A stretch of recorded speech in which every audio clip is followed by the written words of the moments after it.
Welcome साथियों। ये grammar का भी बहुत महत्वपूर्ण रोल अदा करता है और बहुत इम्पॉर्टेंट चैप्टर है। पार्ट्स ऑफ स्पीच शब्दभेद। शब्दभेद में जैसा कि हमने नाउन बताया, नाउन की परिभाषा बताया, ठीक है, और नाउन कितने प्रकार के होते हैं ये भी हमने बताया। Common noun, proper noun, abstract noun, collective noun, material noun, ये 5 प्रकार के होते हैं। साथियों, कॉमन नाउन में हमेशा ए और एन का प्रयोग होता है, जबकि प्रॉपर नाउन में ए एन का प्रयोग कभी नहीं होता है। ठीक है ना।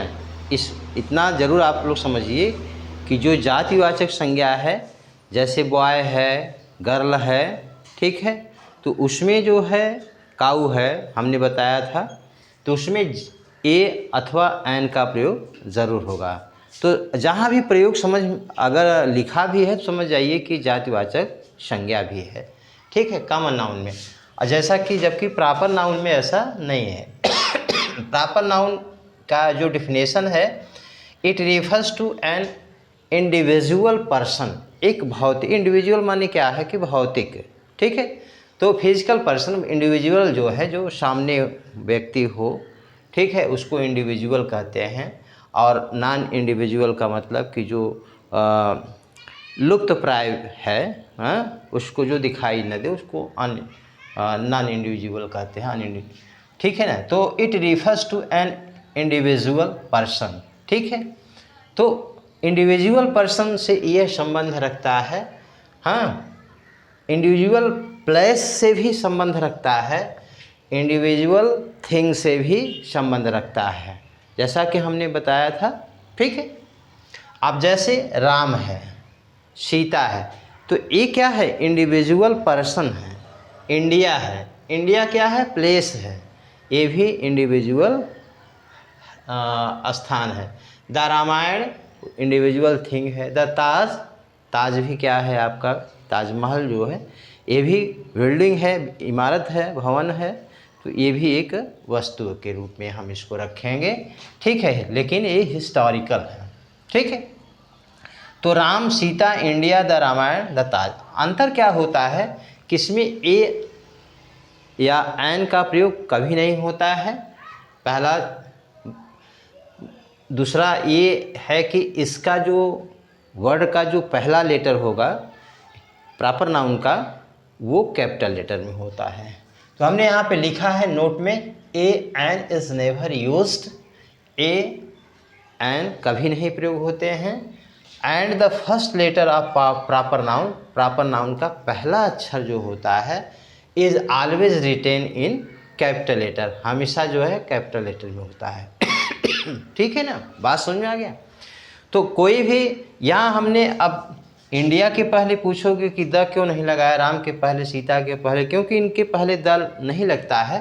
द का प्रयोग जो है हिस्टोरिकल थिंग्स में लगता है, या हिस्टोरिकल जो है कोई इपिक होती है, किताब होता है, बुक होती है, काव्य होता है, महाकाव्य जो होता है, उसके पहले हम द का प्रयोग करते हैं। तो इसलिए यहाँ पे द रामायण हुआ, द ताज हुआ। क्लियर हो गया। अच्छा, अगला है तीसरा जो है एब्स्ट्रैक्ट नाउन। एब्स्ट्रैक्ट नाउन के बारे में आप लोगों ने पढ़ा है कि भाववाचक संज्ञा होती है। इसका किसी न तो जो है फिजिकल इंडिविजुअल से मतलब है, ना फिजिकल प्रॉपर्टी से मतलब है। तो यहाँ हमने लिखा है कि it refers to the thing, यह उस वस्तु से, द का मतलब दिस दैट होता है, ठीक है। अब ये नहीं कि द कहाँ से आ गया, तो द जो है is abbreviation word of this और दैट।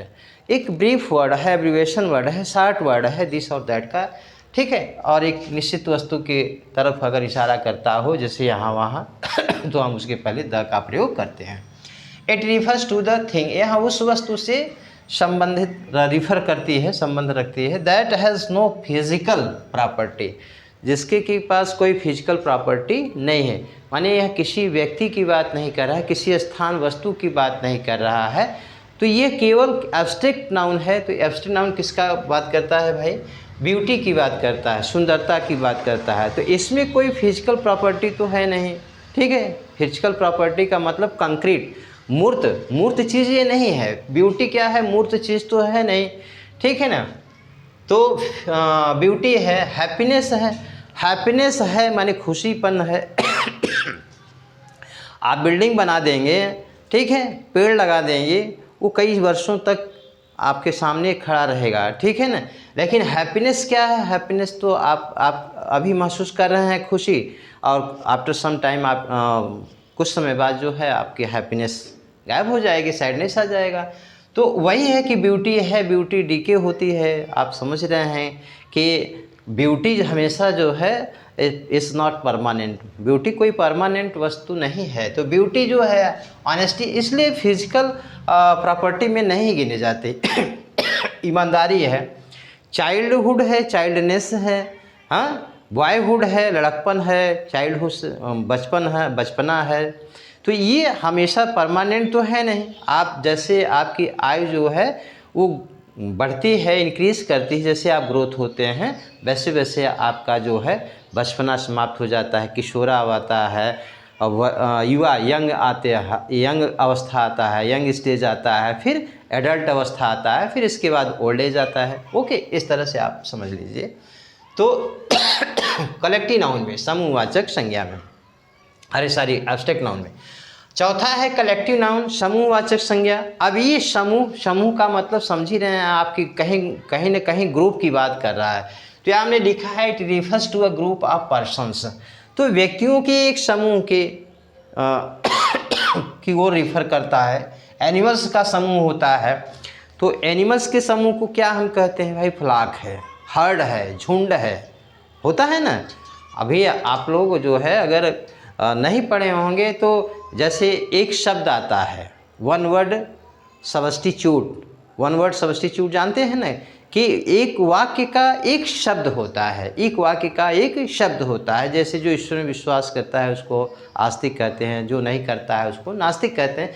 तो उसी तरह से तो ये जो है ग्रुप ऑफ पर्सन, एनिमल्स है और थिंग्स है, तो वो एक ग्रुप की तरफ इशारा कर रहा है। जैसे अभी हमने बताया, तो यहाँ हमने लिखा है क्लास एक ग्रुप को इशारा इंडिकेट करता है, संकेत करता है, एक रिफ़र करता है जो है। तो क्लास क्या है, क्लास में आप क्या, एक ही बच्चा से क्लास तो बनता नहीं है, उसमें कई बच्चे रहते हैं, तो एक ग्रुप हुआ कि नहीं, भीड़ हुई कि नहीं, इकट्ठे हुए जो है, तो उसको हम क्लास कहेंगे।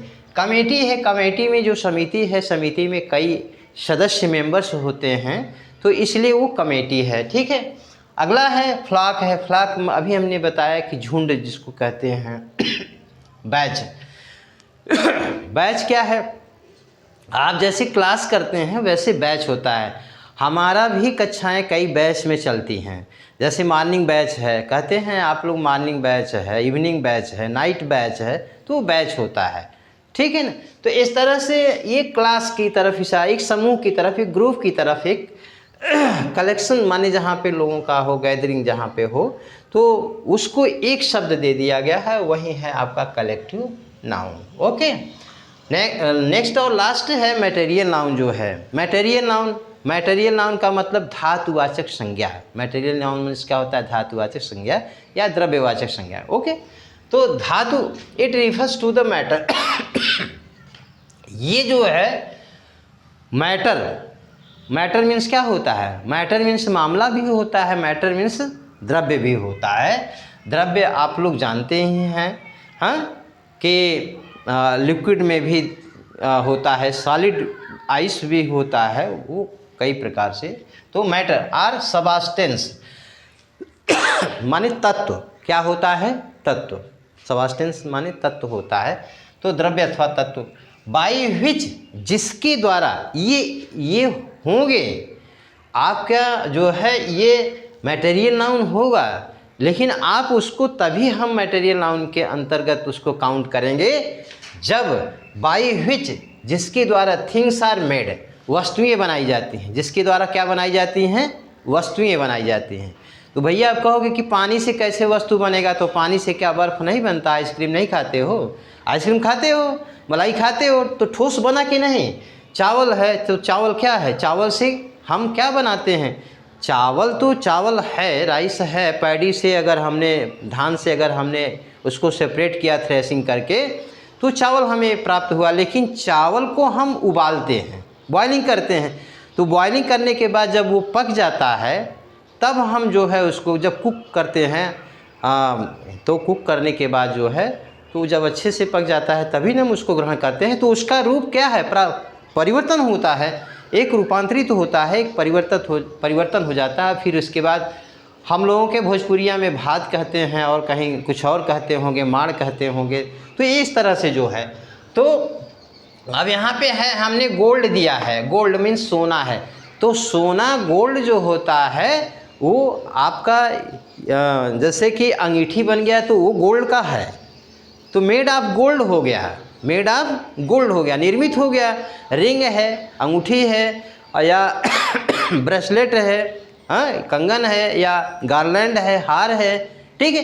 तो ये कहने का मतलब कि उससे हम एक दूसरा रूप में परिवर्तन करके उसको हम उसकी शोभा और बढ़ जाती है, उसका कास्ट और बढ़ जाता है।